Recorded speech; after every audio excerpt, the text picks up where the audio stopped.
কিন্তু সোমবার, তা সোমবার দিন কিন্তু নিরামিষ। আর শ্রাবণ মাসে যেহেতু সোমবার চলছে, তা অনেকেই কিন্তু নিরামিষ খাচ্ছে। তবুও ঢাকাটাই যে এর ভেতরে ঢুকে রেখেছি, তবুও হোটেলে তো একটু মাছ করতে হয়, কিন্তু তবুও কিন্তু নিরামিষ কিন্তু আমি রান্না করেছি। তা আজকে সেরকম কিছু রান্না করা হয়নি, যেহেতু সকাল থেকে বৃষ্টি বৃষ্টি হচ্ছে।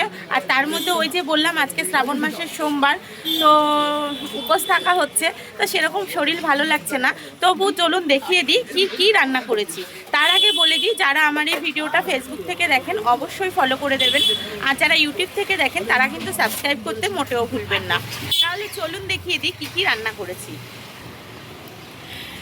এখানে যে ঝুরঝুরে মিনিকেট চালের ভাত হয়, সেটা আমি প্রত্যেক দিনই বলি, একটা চালও আর একটা চালের সাথে মানে ভাতও গায়ে লাগে না, এতটা পরিমাণ ঝুরঝুরে আর ফুরফুরে ভাত হয়। তো যাই হোক, এখানে ভাত তো হয়েই গেল।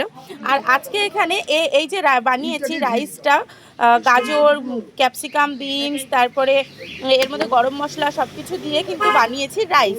এই রাইসটা কিন্তু যেহেতু আজকে সোমবার নিরামিষ, সেটা একজনের রিকমেন্ডে বানানো হয়েছে, এটা কিন্তু দুজনের মিল যাবে।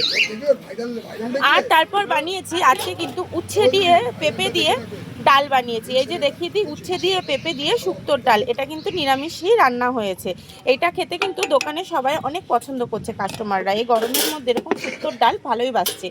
আর সাথেই করেছি কিন্তু এখানে আজকে নিরামিষ পেঁপের তরকারি, পেঁপে দিয়ে আলু দিয়ে এটা তরকারি। যেহেতু সত্যই আমি তরকারিটা নামালাম, তাই জন্য এতটা পাতলা লাগছে, কিন্তু যখন এটা ঠান্ডা হবে বা একটু ঢাকা দিয়ে রাখবো তখন কিন্তু এটা গাঢ় হয়ে যাবে।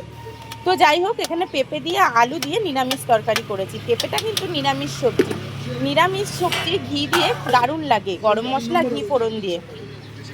আর এখানে আজকে করেছি কিন্তু কাঁকরোল, উচ্ছে, কুদলি, তারপরে বটবটি, আলু, তারপর দু একটা পটলও কুচিয়ে দিয়েছি, সব কিছু দিয়েই এটা একটা ভাজা করেছি। আর কি বানিয়েছি, আর কিন্তু এই যে দেখুন স্পেশাল আলু দিয়ে মাছের ঝোল। মাছের ঝোল কিন্তু আলু দিয়ে খেতে সবাই খুব পছন্দ করে, কারণ আলুটা হচ্ছে বাঙালির ইমোশন, আলু ছাড়া কিন্তু ভালো লাগে না।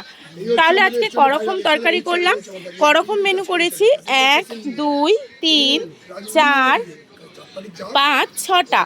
আর সাথেই আরেকটা জিনিস হচ্ছে, সেটা হচ্ছে ঘরে পনিরের তরকারি। এই যে রাইসের দুটো মিল অর্ডার দিয়েছে, তার কিন্তু যাবে আজকে পনিরের তরকারি। তাই পনিরের তরকারিটা কিন্তু ঘরে রান্না করা হয়েছে।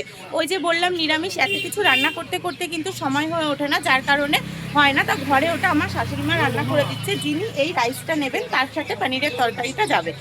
তো যাই হোক, আজকের আমার এই মেনুটা কেমন লাগলো প্লিজ একটু কমেন্ট করে বলবেন। আর ভালো লাগলে লাইক তো অবশ্যই করে দেবেন। আর আপনাদের কাছে একটাই অনুরোধ থাকবে, প্লিজ আমার ভিডিওটা একটু শেয়ার করে দেবেন। আপনারা যদি শেয়ার করে দেন নিজস্ব পেজে, আমি অনেকটাই উপকৃত হব আপনাদের উপর। এখন নমস্কার, ভালো থাকবেন। কালকে আবার দেখা হবে দোকানের কী কী মেনু করেছি সেই ভিডিও নিয়ে।